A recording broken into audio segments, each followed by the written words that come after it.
2009년 5월 23일 오전 노무현 대통령의 서거 소식을 접한 안티 이명박, 백은종 대표와 운영자들은 망연자실할 수밖에 없었다.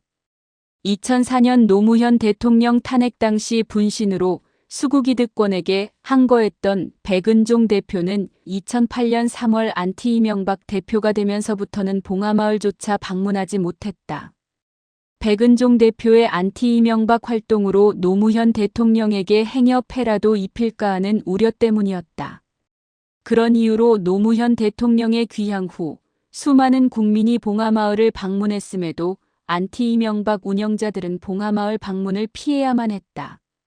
그리고 2008년 광우병 쇠고기 반대 집회 이후로는 봉하마을 방문은 아예 꿈조차 꿀 수 없었다. 그럼에도 불구하고 촛불의 배후를 노무현 대통령으로 몰고 가야만 했던 이명박 정권은 갖은 음모로 노무현 대통령을 괴롭힌 끝에 결국 정치적 타살이란 만행을 저지른 것이었다. 백은종 대표와 운영자들은 마냥 슬퍼할 수만은 없었다. 오로지 국가와 국민만을 위해 살아왔던 노무현 대통령을 이대로 허무하게 영영 보내드릴 수는 없었다. 노무현 대통령을 지키기 위해 단 한 번도 봉하마을을 찾지 않은 것조차 원망스럽고 후회스러웠다. 백 대표와 운영자들은 흐트러진 정신을 가다듬고 곧바로 대안문으로 향했다. 일단 분향소라도 설치해 노무현 대통령의 억울한 서거를 추모라도 해야 했다. 운영자들이 대안문에 도착하자 슬픔에 젖은 촛불활동가들과 시민들이 하나 둘 대안문 앞으로 모여들고 있었다. 그들 또한 모두 안티 이명박 운영자들과 같은 생각이었다. 너나 할 것 없이 한마음이 되어 노무현 대통령을 추모하기 위해 간이 분향소를 설치하기 시작했다. 하지만 금수만도 못한 이명박 정권은 시민들의 분향소가 설치되자마자 간악한 군화발로 무자비하게 짓밟아버렸다. 자칫 노무현 대통령 분향소가 기점이 되어 또다시 거대한 촛불이 일어날까 두려워했던 이명박은 경찰력을 총동원해 필사적으로 분향소를 막아야만 했던 것이다. 대안문 한쪽에서 간이 분향소가 침탈당하면 맞은편에 또다시 분향소가 설치되었다. 그렇게 분노한 시민들의 분향소 설치와 경찰의 패륜적인 분향소 침탈은 저녁 무렵에 이르기까지 하루 종일 셀 수 없이 반복의 반복을 거듭해야 했다. 그러던 중 경찰의 금수만도 못한 패륜적인 만행에 분노한 수천 명의 시민들이 물밀듯이 대안문으로 집결하기 시작했다. 이윽고 민중의 거대한 파도가 한 줌도 안 되는 경찰 병력을 집어삼킬 듯 에워싸자 그때서야 위협을 느낀 경찰들은 뒷걸음질 치며 물러나기 시작했고 시민들은 초라하나마 노무현 대통령의 분향소를 겨우 차리고 억울하게 정치적 타살을 당한 고인의 명복을 빌어드릴 수 있었다. 하지만 이명박의 패륜적인 만행은 그것이 다가 아니었다. 다급히 병력을 대규모로 증강한 경찰이 대안문 일대를 포위하고는 이슬을 막을 천막조차 반입을 불허하고 있었다. 또다시 시민들과 경찰 간에 천막을 두고 치열한 공방전이 벌어져야만 했다. 그 와중에 이미 여러 개의 천막을 경찰에게 강탈당해야 했던 시민상주들은 마지막 남은 천막 하나를 들고 경찰의 철통 같은 방어벽을 뚫기 위해 고군분투하고 있었다. 그때 다행스럽게도 분향소 소식을 접한 민주당 국회의원들 다수가 다급히 분향소로 달려왔다. 안티 이명박 운영자들은 기회는 이때다 싶어 민주당 의원들을 앞세우고 나서야 겨우 분향소에 진입해 천막을 설치할 수 있었다. 우여곡절 끝에 분향소가 마련되자 안티 이명박은 카페 후원금으로 헌화할 국화 수천 송이를 장만하고 분향소에 필요한 물품들을 준비하기 시작했다.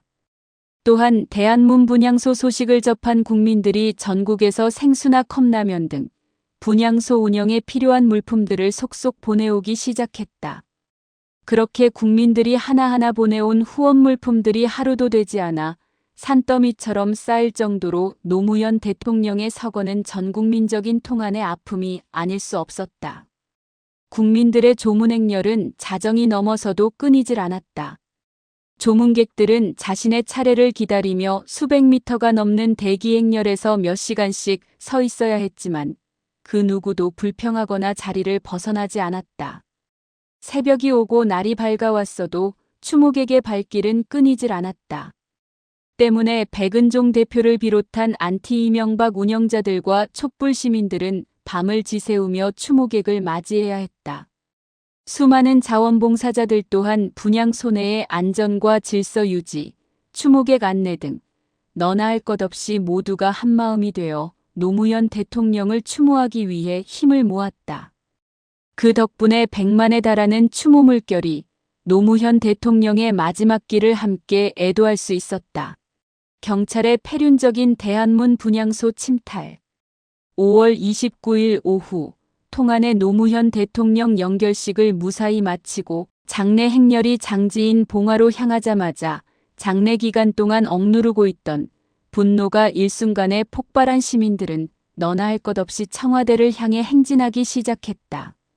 하지만 곧 경찰들의 무자비한 방패가 시민들의 행렬을 가로막았고 선두에 섰던 누구인가가 돌진해 경찰의 방패에 머리를 들이박기 시작했다.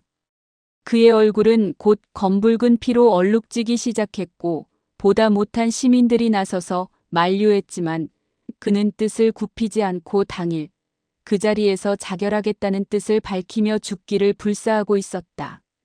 그는 다름 아닌 2004년 3월 노무현 대통령 탄핵 당시 수국이득권의 분신으로 항거하고 수십 차례의 수술 끝에 기적적으로 생還했던 안티 이명박 백은종 대표였다.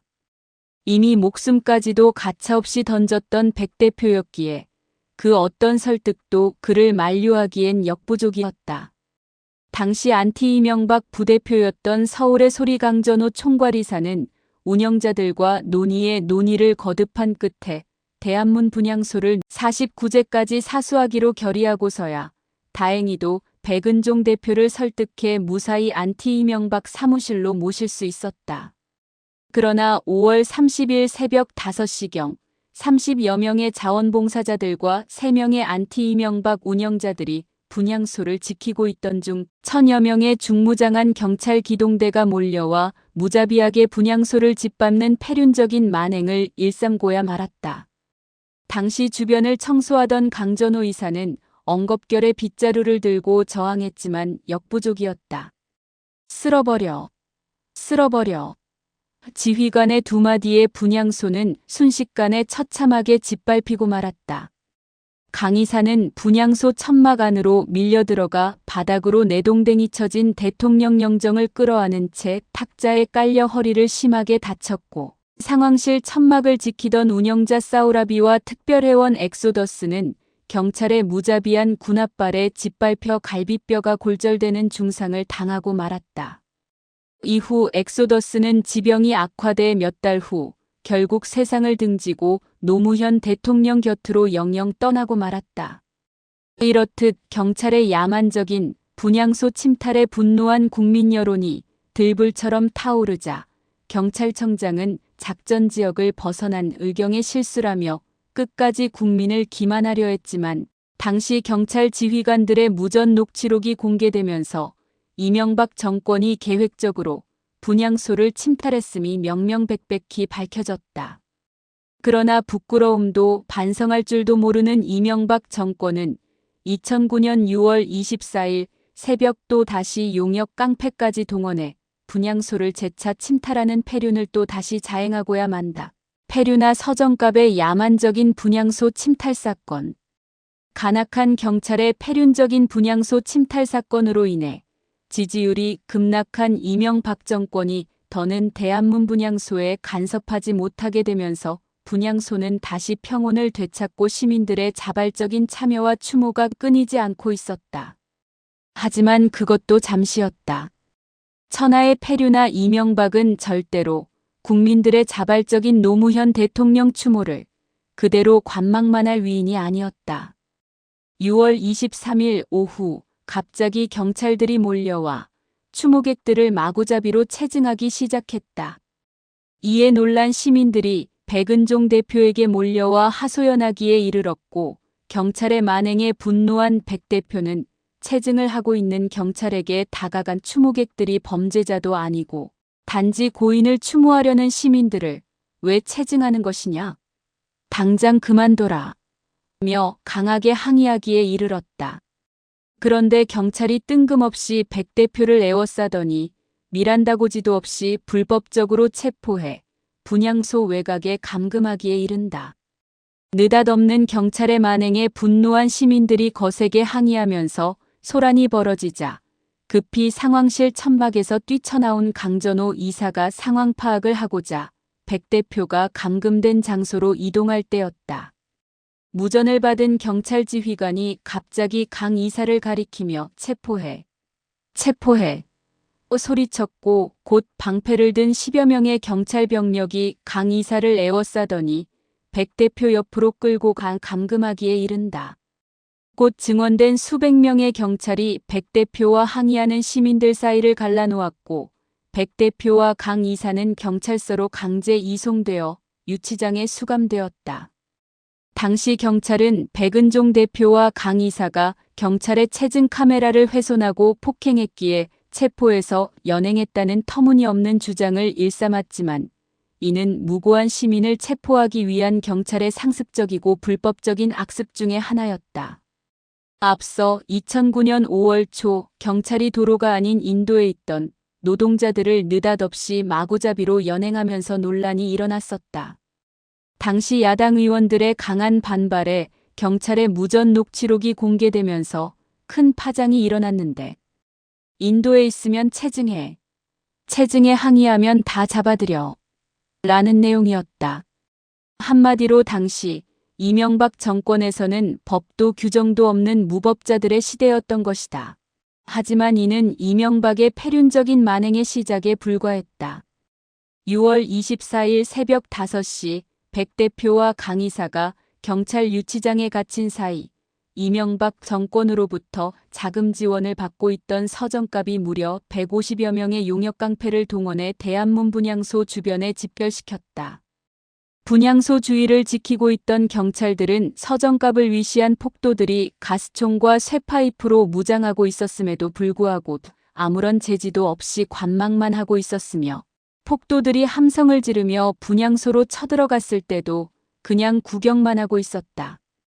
이명박 정권과 패류나 서정갑이 한패가 되어 사전에 분향소 침탈을 계획했음을 명확히 보여주는 증거가 아닐 수 없었다. 경찰의 분향소 침탈로 곤경에 처했던 이명박이 분향소 현장을 책임지고 있던 백 대표와 온라인 홍보를 담당하고 있던 강 이사를 미리 체포해 수감한 뒤 자유당 시절의 정치깡패까지 동원해 분향소를 침탈한 것이 분명했다. 패류나 서정갑을 위시한 폭도들은 분향소 천막과 집기들을 파손한 것도 모자라 항의하는 시민들을 쇠파이프로 마구 폭행하는 중대범죄까지 거리낌 없이 일삼았으며 심지어는 재단까지 훼손하고는 노무현 대통령의 영정마저 탈취에 도주하는 패륜적 만행도 서슴지 않았다. 그런데 더욱더 비분간개할 수밖에 없던 이유는 수많은 무고한 시민들이 정치깡패들의 불법적인 폭행에 부상당했음에도 불구하고 주의를 지키고 있던 경찰은 마냥 구경만 하다가 깡패들이 모두 도주한 후에는 오히려 폭력 사태를 빌미로 부상당한 30여 명의 시민들을 강제 연행해서 유치장에 가두고 분향소를 강제 철거하는 천하의 둘도 없는 패륜적인 만행을 서슴없이 저질렀다는 것이다.